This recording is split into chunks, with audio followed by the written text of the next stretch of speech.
fishport. Kaya yung mga bangka na gustong lumahok dito sa fishport ngayon, huwag na muna kay malakas ang alon, malakas ang hangin, delikado.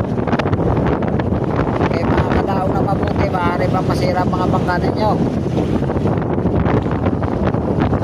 Huwag na muna ngayon, malakas. Dito ngayon, bata pa naman ang